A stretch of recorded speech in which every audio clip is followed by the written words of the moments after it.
പെണ്ണുങ്ങളെക്കുറിച്ച് നിങ്ങൾ മനസ്സിലാക്കേണ്ട കാര്യം അവർ പറയുന്നത് വേറെ ചെയ്യുന്നത് വേറെ. എക്സാമ്പിൾ പറയാം. പെണ്ണുങ്ങൾ പറയും ഡെയിലി കഴിച്ചോ കുടിച്ചോ സുഖമാണോ ഉറങ്ങിയോ ഇത് മാത്രം ചോദിക്കുന്ന പയ്യന്മാരെ ഇഷ്ടമല്ല, ക്രിഞ്ചായിട്ട് നോക്കുന്ന പയ്യന്മാരെ ഇഷ്ടമല്ല, മൊണ്ണയാണ്, അതാണ് ഇതാണെന്ന് പറയും. നിങ്ങളിപ്പോൾ ആലോചിച്ച് നോക്കുക, ഒരു ഹൃത്തിക് റോഷൻ അല്ലെങ്കിൽ ദുൽഖർ സൽമാൻ ഇതുപോലൊരാൾ വന്ന് ഒരു പെണ്ണിന് മെസ്സേജ് അയക്കുവാണെങ്കിൽ ഡെയിലി കഴിച്ചോ കുടിച്ചോ എന്ന് മാത്രം ചോദിച്ചാലും അവൾ ചിന്തിക്കുന്നത് ഞാൻ തന്നെ എന്തെങ്കിലും ചെയ്ത് ഇവനെ കോൺവെർസേഷനിൽ പിടിച്ച് നിർത്തണം, ചാറ്റിൽ പിടിച്ച് നിർത്തണം, എങ്ങനെയെങ്കിലും കോൾ ചെയ്യണം, എങ്ങനെയെങ്കിലും ഇമ്പ്രസ് ചെയ്യണം, ഇവൻ പോകാതെ ഞാൻ നോക്കണം, കുറച്ച് നേരം കൂടെ അധികമായിട്ട് സംസാരിക്കണം, ഇവനെ കൊണ്ട് അധികമായിട്ട് സംസാരിപ്പിക്കണം, ഇവൻ ഇമ്പ്രസ് ചെയ്യണം, എൻ്റെ കാര്യങ്ങളൊക്കെ പറഞ്ഞ് ഇവനെ ഇമ്പ്രസ് ചെയ്യണം എന്ന് ചിന്തിച്ച് അവരോട് മെസ്സേജ് ഇട്ടുകൊണ്ടിരിക്കും. ഓക്കെ, മനസ്സിലായി. അവളോട് ചോദിച്ചാൽ അവൾ പറയും റിലേഷൻഷിപ്പിൽ ഈക്വാലിറ്റി വേണമെന്ന് പറയും. എന്നാൽ അവളെക്കാൾ ഒത്തിരി ഹൈറ്റ് കുറഞ്ഞ പയ്യനെ എടുക്കത്തില്ല. ഇതിലവിടെ ഈക്വാലിറ്റി ഉള്ള പകുതി ഹൈറ്റുള്ള പയ്യനെ എടുക്കത്തില്ല. ഒരു ടോക്സിക് ആയിട്ടുള്ള പയ്യൻ നടുറോട്ടിയിട്ട് അടി കൊടുത്താലും അവൻ്റെ പിന്നാലെ തന്നെ അവനെ തന്നെ വേണമെന്ന് പറഞ്ഞ് പോയിക്കൊണ്ടിരിക്കും. ഒരു പാവം പിടിച്ച പയ്യൻ മുഖത്തിരിക്കുന്ന കൊതുകിനെ അടിച്ചാലും കൊണ്ട് നേരെ കേസ് കൊടുക്കും. ഇതിലവിടെ ഈക്വാലിറ്റി ഉള്ള റിലേഷൻഷിപ്പിലുള്ളപ്പോൾ പെണ്ണ് പറയും നീ എപ്പോഴും എൻ്റെ കൂടെ തന്നെ ഇരിക്കണം, എപ്പോഴും അവൈലബിൾ ആവണമെന്ന് പറയും. എപ്പോഴും നമ്മൾ അവൈലബിൾ ആയാൽ എന്ത് പറ്റും, അവൈലബിലിറ്റി റൂൾ തെറ്റിച്ച് എന്ത് പറ്റും, അവൾക്ക് കുറേ നാൾ കഴിയുമ്പോൾ നമ്മളോട് ഇൻട്രസ്റ്റ് പോകാൻ തുടങ്ങും. ഒരു പെണ്ണിനോട് വെച്ചാൽ അവൾ പറയും കൂലിപ്പണിക്കാരനായാലും കെട്ടുമെന്ന് പറയും. പക്ഷേ ഒരു പിച്ചക്കാരനെ എന്തുകൊണ്ടാണ് കെട്ടാത്തത്? അപ്പം മനസ്സിലായോ,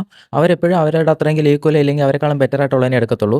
ഒരു കൂലിപ്പണിക്കാരനെന്ന് പറഞ്ഞാൽ നോർമൽ വാല്യൂ അതുകൊണ്ടാണ് എടുക്കുന്നത്. ഒരു പിച്ചക്കാരനെ എന്തുകൊണ്ടാണ് എടുക്കാത്തത്? പിച്ചക്കാരനെ ഇഷ്ടപ്പെടണമെങ്കിൽ അത് വേറെ ഒരു പിച്ചക്കാരിയെ കൊണ്ട് പറ്റത്തുള്ളൂ. കാരണം പിച്ചക്കാരി നോക്കുമ്പോഴെങ്കിൽ അവളുടെ അത്ര ഈക്വൽ ആയിട്ട് തോന്നും. മനസ്സിലായി. മനുഷ്യരെപ്പോഴും അവരുടെ അത്രയെങ്കിലും ഈക്വൽ ഇല്ലെങ്കിൽ അവരെക്കാളും ബെറ്റർ ആയിട്ടുള്ളതിനെ മാത്രമേ എടുക്കത്തുള്ളൂ. ഇപ്പോൾ ലുക്കിൻ്റെ കാര്യം പറഞ്ഞാൽ നമ്മുടെ അത്രയെങ്കിലും ലുക്ക് ഇല്ലെങ്കിൽ നമ്മളെക്കാളും ലുക്ക് ഉള്ളതിനെ നമ്മൾ ഇഷ്ടപ്പെടത്തുള്ളൂ.